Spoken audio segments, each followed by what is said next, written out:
Okay, so you've got your Seint makeup. Congratulations. It's so exciting and I can't wait for you to try it. So the first step that you're going to want to do is optional. So it's priming your face. So you don't have to have a primer on, but I do recommend a moisturizer at least. So once your skin is nice and clean and moisturized, first step, and this also is optional, is the Aspen, which is for redness and color correcting. So if you purchased Aspen, you would put that on first. So I'm just going to use my buff brush and I'm just going to dip in lightly here. Whoops. I've got a big artist kit, so it's hard to hold up. But I'm just going to dip in very lightly, and you can see I use this quite often, so it's almost done. If you didn't know, you can melt this makeup down to make sure you get every last drop of it, so you can really get your money's worth out of these tins. And you just do a really light layer over any of the redness that you have, and it's just like a magic eraser, I always call it, because it just takes away that red tone and just mutes it. So I'm just going to put that on some of my redness on my cheeks and my nose, and then I also kind of have it down on my chin a little bit here. Works really good for blemishes and for rosacea and just, yeah, any overall redness. So once you have that on, it doesn't have to look pretty. It's just really color correcting.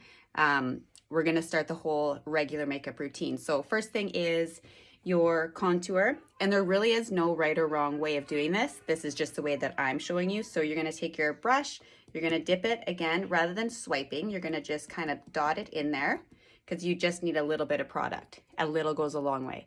And you're going to go down your cheekbone. So some people like to put it underneath their cheekbone. I like to put it kind of just on the bottom part of my cheekbone.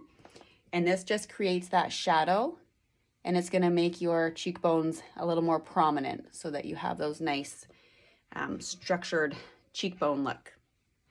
So again, you're going to go across the top of your forehead, and you'll get faster and faster at this the more you do it. It's just a learning curve because we're all so used to our regular routine and our liquid foundation and then our concealer and then the next step and the next step. But basically, if you can do a number 3, because you're going to go on your jawline next, then you know how to contour. And then on this side will just be like an E. Okay, so just remember a 3 and an E, and that's it for the contour. You can also do your nose. I'm just going to take it on my finger here and go down. And this just gives that little bit of a slender nose appearance. You want to put these lines close together to achieve that look. And then just on the bottom, and I like to go across here just to get that cute little button nose look. Put a little bit more here. And again, it doesn't have to look super pretty because we're just going to blend it out anyway, and it's going to be amazing. So in the next step, I'm going to take my blend brush again. You're going to go into your lightening or your brightening shade, which is the light one. Most people have linen. I have linen for my brightening shade, but check on the color match that I returned to you to double check. But you're just going to basically go down the center of your face with this one. Forehead is a little bit wider, so I kind of do like a little arrow down like that. And then also you're going to go underneath your eyes. Now under your eyes, depending if you have any sort of blue tones or darkness, there are different colors that I recommend for color correcting under your eyes.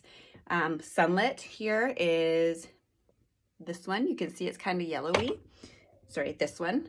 It's kind of yellowy. That's going to take away some of the blue tones, or if you have purpley, it'll work for that as well. Frenchy is actually a lip and cheek shade, and it works wonders under the eyes. So put a little bit of Frenchy down here, and then you're going to put your brightening shade over top of that, and it's going to look amazing.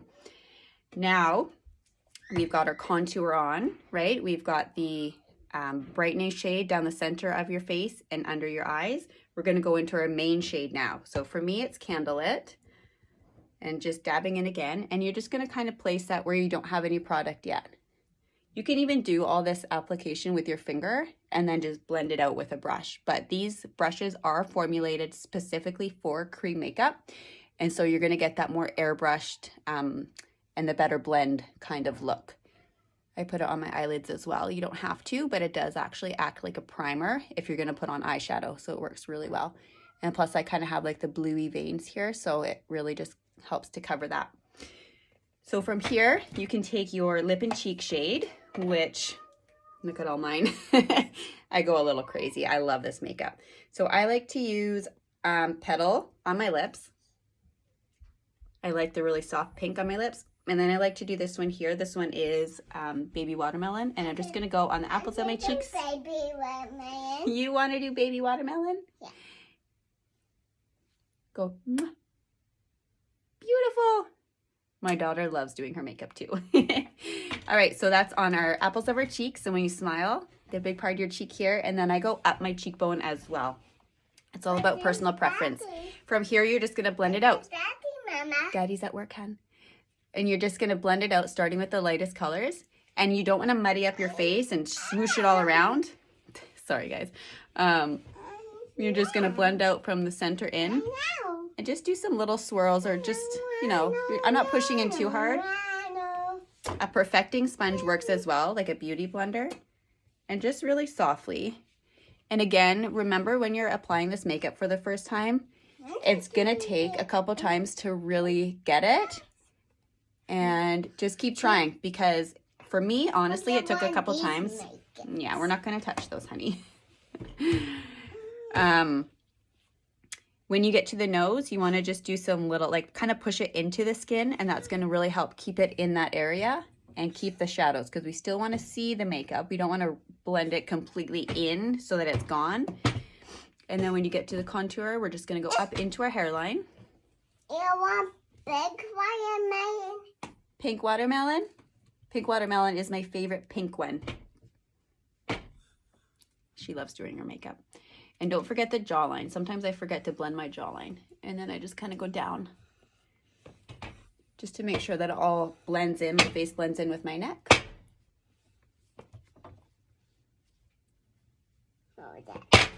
Oh my gosh, Rosie. And then the contour and the lip and cheek, you're just going to blend upwards. Okay, because you want to make sure you keep the color going up, and in that way it's going to draw the eye up. Look at one of these makeups. Beautiful, isn't it? Yeah. Yeah. We like what they makeups. You love this makeup. Me too, honey. Me too. You say do my make. Okay, not this one. You wait till Mommy's done. Okay. So that's it. That's the basics of it. And then if you wanted to, you can also do the Bella bronzer, which I recommend for most people. So that's this one. And I'm just going to take my blush and bronzer brush, dab it in really lightly, and then I just put that at my cheekbones, on the temples.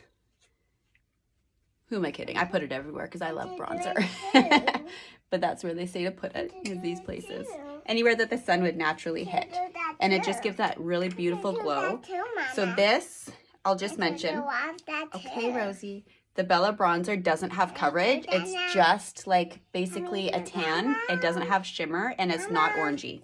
Let me do that now. Anyway, if you have an illuminator or you really like illuminator, this is where you would put it.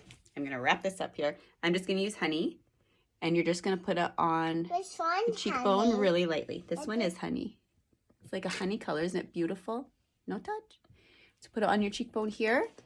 And then I like to put it in the arches of my eyebrows as well. It's very versatile. You can use it as a an eyeshadow as well.